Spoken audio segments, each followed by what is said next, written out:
اللہ تبارک و تعالیٰ قائم دائم رکھے اور ان فضلاء کو، ان اسکالرس کو اللہ تبارک و تعالیٰ زبان میں، بیان میں، حکمت میں، سمجھ میں، تدبر میں، بصیرت میں اور زیادہ روشنی نصیب فرمائے تاکہ اپنے خواجہ کی مشرق کو، ان کے طریقے کو یہ اپنے حسن بیان کے ساتھ اور ایک دنیا کے سامنے بیان میں سامنے لائیں، لکھنے میں سامنے لائیں، تحریر میں سامنے لائیں، اس لیے کہ وہ نور ہے جو چھپانے کی چیز نہیں، یہ جتنی ظاہر ہوتی چلی جائے گی اتنا ہی زیادہ دنیا کو منور کرتی جائے گی، اور یہی وہ نور ہے جس کے لیے قرآن مقدس نے کہا یریدون ان یطفئوا نور اللہ بافواہہم، اہل کفر تو یہ چاہتے ہیں کہ اس نور کو دبا دیں، مگر اللہ یہ چاہتا ہے کہ میرے اولیاء کی صورت میں یہ میرا نور اور زیادہ چمکتا جائے اور دنیا کو منور کرتا چلا جائے۔ گرامی حضرات، ہماری طریقت کے نقشبندیہ مجددیہ حضرت خواجہ خواجگان کے سلسلہ کی پہلی چیز یاد ہے، اور یاد عربی میں ذکر کو یاد ہی کہتے ہیں۔ یاد میں نے مرکزی اردو شریف پر لیڈز میں حضرت سر سلسلہ نقشبندیہ حضور خواجہ خواجگان خواجہ عبدالخالق نجوانی رحمۃ اللہ تعالی علیہ سرکار سے جو 8 اصول پیش کیے تھے اس میں بنیاد یاد ہے، اور یاد عربی میں ذکر کو کہتے ہیں۔ یہ کیسی ہو؟ قرآن مقدس میں ہر طرح بیٹھے ہو، لیٹے ہو، کھڑے ہو، اور دل میں ہو، زبان پر ہو، دماغ میں ہو، قلب میں ہو، یا جسم میں ایک ایک روح سے ہو، خوف و خشیت کے ساتھ ہو، یا طبیعت کی بشاشت و بہجت کے ساتھ ہو، مومن کے ہر حال میں ذکر خدا ادعوا ربکم تضرعا وخفیا یہ بھی موجود ہے، اور یہ سرا وعلانیۃ یہ بھی موجود ہے، ظاہر میں بھی ذکر ہو، باطن میں بھی ذکر ہو، خفیہ بھی ذکر ہو، اعلانیہ بھی ذکر ہو، نفس کے ساتھ بھی ذکر ہو، الفاظ کے ساتھ بھی ذکر ہو، پاس الفاظ بھی ہو، احتساب بھی ہو اور اعتداد بھی ہو، اس کی گنتی بھی ہو، لیکن گنتی خدا سے نہیں، نفس سے،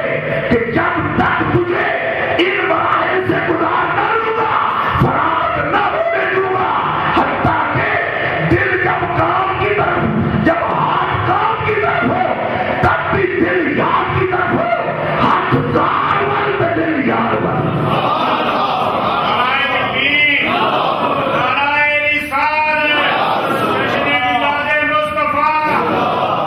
اب اس کا فائدہ کیا ہے؟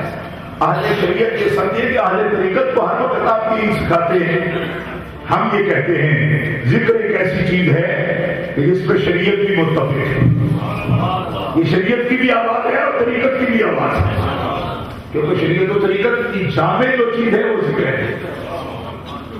شریعت و طریقت کی جامع یوں نہ سمجھا جائے کہ ذکر سے یہ خاص ذکر مراد نہیں ہے۔ آج خاص طور پر مجھے اس لیے بھی یاد آیا کہ کتنے سے کچھ علماء میرے پاس بریڈ فورڈ میں گئے تھے، تقریباً 5-6، اور وہ اس بات پر میرے ساتھ الجھتے تھے کہ آپ جو ذکر سے ذکر مراد لیتے ہیں یہ نہیں، آخر اس صلاۃ ذکری ذکر سے تو نماز بھی ہے۔ میں نے کہا آپ ذکر سے اگر مراد نماز لیتے ہیں تو ذکر کا معنی تو یاد ہے، ذکر کا معنی یاد ہے، اور یاد نماز میں بھی ہوتی ہے، لیکن یاد سے کبھی افعال مخصوصہ آپ نہیں لے سکیں گے، افعال مخصوصہ، کیونکہ نماز ارکان مخصوصہ کا نام ہے۔ یعنی اس پر میں مزید توجہ چاہوں گا، ارکان مخصوصہ کا نام ہے۔ ارکان مخصوصہ کا مطلب سمجھیے خاص ارکان، افعال، وضو کے ساتھ کبھی کھڑے ہونا، ہاتھ باندھنا، قیام کرنا، رکوع کرنا، قرات کرنا، اور پھر سجدہ کرنا، اور یہ تمام ارکان مخصوصہ صلاۃ سے مراد ہیں، لیکن ذکر اس سے کچھ خاص ہے۔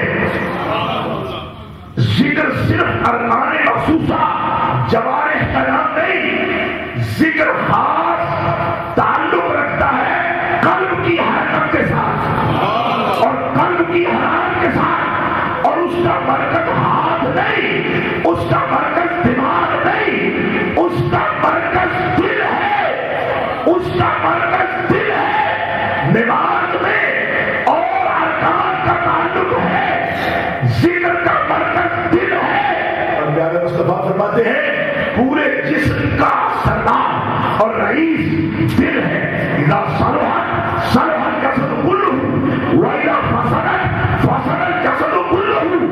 اگر اس میں اصلاح ہو جائے تو سارے بدن کی اصلاح ہو جاتی ہے، اس میں فساد ہو تو سارے بدن میں فساد آ جاتا ہے۔ اور فرمایا ذکر ہے سلطان العبادات، ذکر ہے ساری عبادات کی جان، کہ نماز کی اصل بھی یاد ہے، روزے کی اصل بھی یاد ہے، حج کی اصل بھی یاد ہے، صدقات کی اصل بھی یاد ہے، ہر خیر کی اصل بھی یاد ہے۔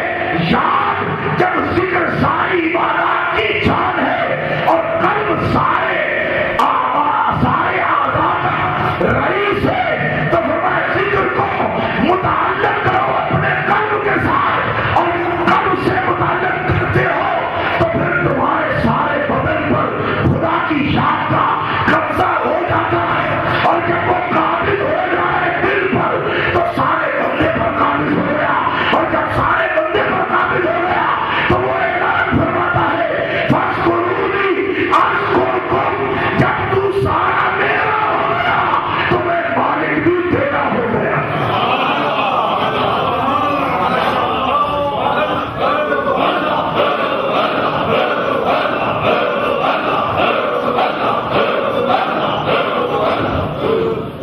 مجھے ایک شخص کہنے لگا اس میں تو ریا کا بڑا دخل ہے، کیا دکھلاوے کے نہیں کرتے ہو؟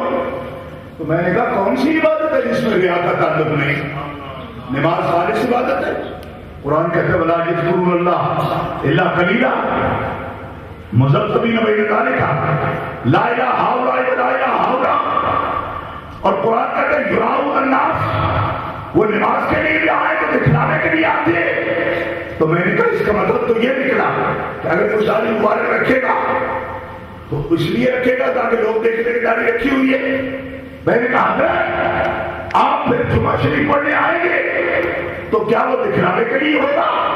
آپ ممبر پہ بیٹھتے ہیں کیا دکھلاوے کے لیے ہوتا ہے؟ کیا ممبر پہ بیٹھے بغیر بھی آپ خطبہ کر سکتے ہیں؟ بات سمجھ آ رہی؟ حاجی حج کے لیے گیا، بھائی یاد کرنی تھی حج کے لیے گیا احرام کی شکل میں، کیا شیطان کا حملہ نہیں ہوگا؟ بھائی دکھلاوا اور نمود یہ وہ وسوسہ ہے، اور یہ وہ حادثہ ہے، اور یہ وہ حیرت اور خطرہ ہے جو ہر وقت ہر مومن کو درپیش ہے۔ اور فرماتے ہیں حضور مجدد پاک اس عمل پر مرشد کامل کی ضرورت ہے جو تیرے قلب کا نگران ہو اور تیرے دل کی مٹھاس کو وساوس کی مکھیوں سے محفوظ کرے۔